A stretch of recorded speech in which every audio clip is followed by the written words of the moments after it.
Aqui, a gente também tem, na Baixa Idade Média, na verdade em toda a Idade Média, algumas heresias. E o que são as heresias? Heresia, a palavra heresia quer dizer escolha. Então, quando eu falo de uma heresia, eu estou dizendo de alguém que fez uma escolha. Qual escolha? A escolha de não seguir a doutrina oficial do pensamento católico. Então, eu escolhi outra coisa. Na Baixa Idade Média, né, e de novo, na Idade Média, e o tempo todo a gente vai fazer, né, muitas pessoas vão fazer essas escolhas. Só que vai ser muito combatido, vai ser muito questionado. Ou seja, eu tenho, na maior parte das vezes, a igreja, o Papa manda queimar essa pessoa, manda queimar esse grupo de pessoas. Né? Condena, excomunga, né? O que é excomungar? É dizer que você não faz mais parte da religião. E ao dizer que você não faz mais parte da religião católica, que você não pode mais professar o catolicismo, nós vamos ter um problema que é o fato de você estando excluído, você não vai ter com quem socializar. Hoje, você não ser mais católico não é um problema tão grave como você não ser mais católico no século XVI. Porque no século XVI, ou mesmo no século XIV, porque no século XIV, você ser excluído do catolicismo, as pessoas não vão comprar de você, não vão vender para você, não vão conversar com você, não vão nada com você. Tá? Então a excomunhão é uma ameaça horrorosa, é uma ameaça muito, muito séria, tá? Para alguém lá na Idade Média. Mas, enfim, quem são, né? Peguei 3 caras aqui, tem uma porrada, mas peguei 3 que são os mais comumente apresentados, tá? Os bogomilos, os cátaros e os valdenses. Qual que é o problema? No entender de muitos, mas muitos membros da igreja, monges e tal, a orientação que Roma trazia, que o Papa trazia, era uma orientação muito problemática, porque a gente tem vários ataques a pontos comuns da doutrina católica. Por exemplo, o problema das imagens, das estátuas dos santos. Porque as pessoas vão dizer o seguinte, não, olha, as estátuas dos santos, né, as pessoas a que eu me refiro, os hereges, né, os hereges lá na Idade Média. A estátua, o fiel acaba cultuando a estátua e não o santo a quem a estátua se refere. Entendeu? Então, por exemplo, né, você encalhou, você tá lá, tá procurando um namorado, uma namorada, um casamento, encalhou, puta, ferrou. O que você vai fazer? Você vai pedir para Santo Antônio.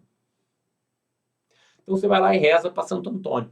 Você vai conversando com Santo Antônio, reza para Santo Antônio, passa na igreja de Santo Antônio, come o pão de Santo Antônio, faz uma oração para Santo Antônio. Só que chega uma hora, você continua encalhado, você se emputece, o que você faz? Você vai lá e enforca Santo Antônio. Pega a estátua de Santo Antônio e enforca Santo Antônio. Fala, não vou te deixar enforcado aqui até você arrumar um namorado, uma namorada, um casamento para mim. Entendeu?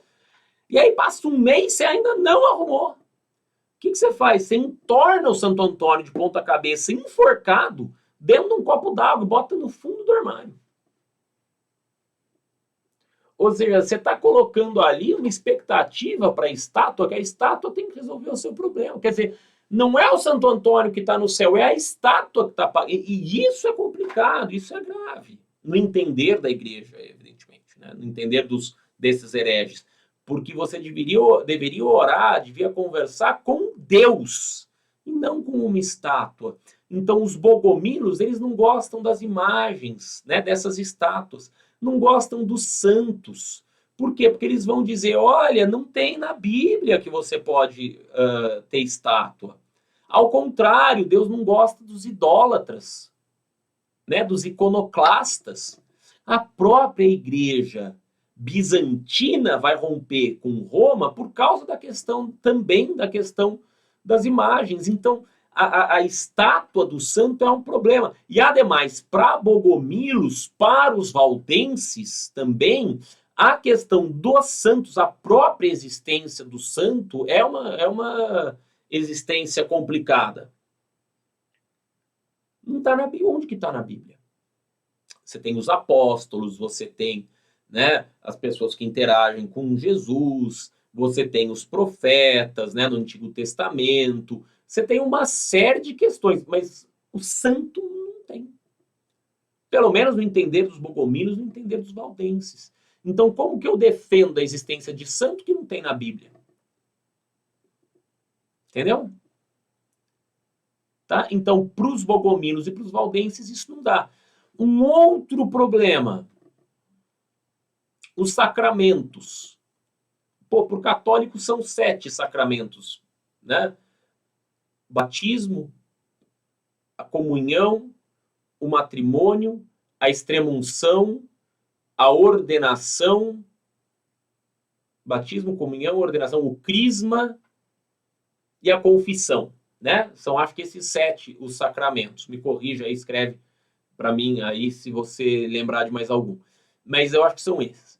E isso não está exatamente escrito na Bíblia. Né? Então, os bogomilos, eles vão condenar essas coisas. E os bogomilos também dizem o seguinte, olha, tem uma coisa, Jesus fazia milagre através de Deus. Não tem mais essa de milagre, de perdão, é tudo através de Deus. Então, se alguém fala que faz milagre aí, que algum objeto tem milagre, é obra do demônio, não é obra de Deus, não.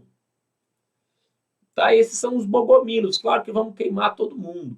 Os cátaros, né, ou albigenses, que a gente chama, eles são contra a dimensão humana de Cristo. De novo, aquela questão que causou a separação lá da igreja bizantina, né, é uma questão que vai ser trazida à tona aqui de novo. Quer dizer, porra, pera lá, Cristo é homem ou é Deus? Não, ele morreu. Se ele morreu, ele é homem. Deus é imorrível.